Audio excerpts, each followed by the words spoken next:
I will skip the quote by Dr. Kaunda and go straight back to Biko.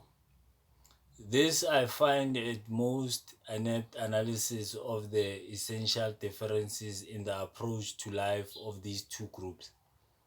We as a community are prepared to accept the nature we have its enigmas which are beyond our powers to solve. Many people have interpreted this attitude as lack of initiative and drive.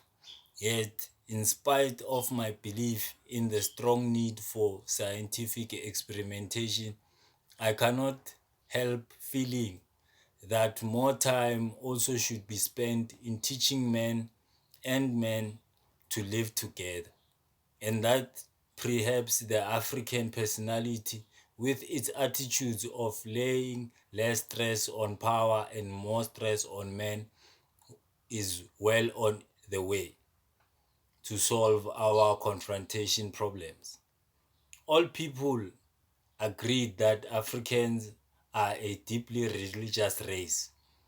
In the various forms of worship that one found throughout the southern part of our continent, there was at least a common basis.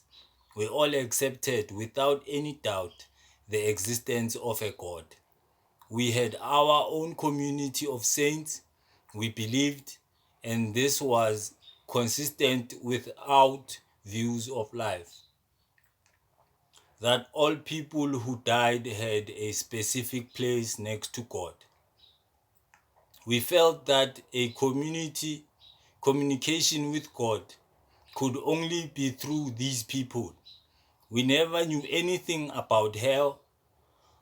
We do not believe that God can create people only to punish them eternally after a short period on earth. Another aspect of religious practice was the occasion of worship again. We did not believe that religion could be featured as a separate part of our existence on earth. It was manifest in our daily lives. We thanked God through our ancestors before we drank beer, married, worked, etc.